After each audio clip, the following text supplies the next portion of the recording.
So now we'll move on to part 2. I'm going to give you a topic and I'd like you to talk about it for 1 or 2 minutes. Before you talk, you'll have a minute to think about what you're going to say. You can make some notes if you wish. Here's some paper and a pencil for making notes. Thank you. Okay, are you ready? Yes. Okay, please begin. So I would like to tell you the story of how I helped my eldest sister a few summers ago. So a couple of years ago, my sister unfortunately suffered from a back condition which impeded her movements. She's okay now, but at the time, this meant she was unable to perform the house chores, and one of which was cooking. And so I found myself in the position of trying to replace my elder sister, even though I had no previous experience in the kitchen whatsoever. And at first, I started out as a sous chef, just following her commands, doing what she tells me to do. But then I quickly became interested in cooking itself because I found out that when I could bring delicious meals to my family, I found a sense of satisfaction. I wanted to observe the expressions on their faces. I wanted to hear the compliments that I made a good dish. And afterwards, I kept practicing, kept honing in on my skills in the kitchen, and eventually I found myself to be the main cook of the family, even after my sister had recovered from her condition. I think that overall, even though at first cooking was an annoying experience because I had to familiarize myself with this unknown region of cookery, but then I found it to be a very worthwhile experience because after it all, it taught me a very important skill, the skill of providing for myself. Okay, great. And do you still do it now? I think, yes, I do still occasionally cook for myself when my parents are out. All right, so let's move on to part 3. So we've been talking about helping others, and I'd like to discuss with you 1 or 2 more questions related to this topic. So first of all, let's consider helping neighbours. What are some practical things people can do to help their neighbours? I think there is a variety of practical actions that you can take in order to assist your neighbors in your daily life. I think first is common basic decency. So when you see your neighbors, you should say hello, and sometimes a hello and a goodbye can definitely make a difference in a person's day. But beyond that, I think you should also have a welcoming attitude for newcomers. So when you see anyone move into the neighborhood, maybe you can drop in on them to say welcome. And if you have some time, you can take them to tour around the neighborhood for a little bit.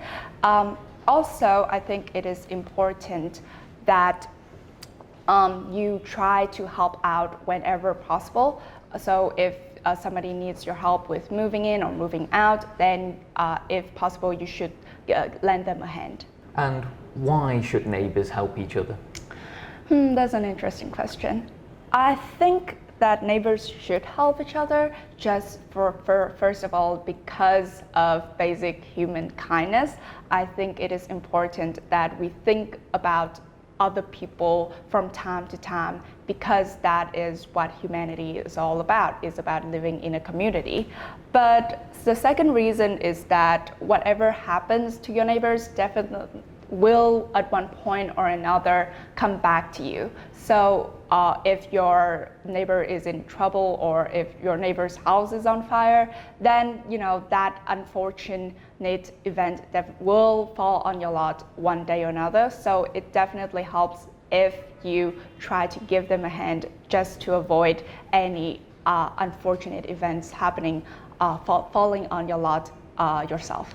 And do you agree that people in small towns help each other more than people in cities?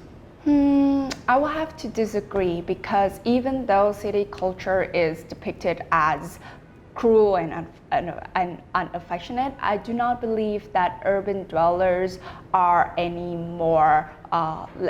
less kind or any more cold-hearted than their counterparts in the countryside. I think it is just a difference of perspective, and I think it's just about people living in the cities display their affection in a different way from those living in the countryside. So, for example, in the countryside, you can, you will show your affections for your neighbors by giving them gifts, such as vegetables or poultry. But in the urban area, these opportunities don't come up a lot, so you will display your affection in a different way, maybe helping them out when they move into or when they move out of the neighborhood.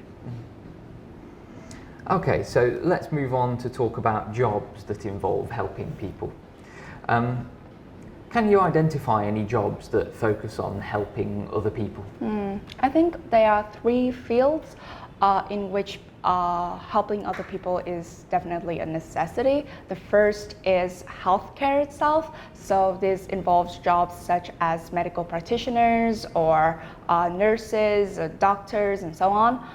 The second field is public work. So these are public servants who have to set up public projects to help the less fortunate, the vulnerable people in society.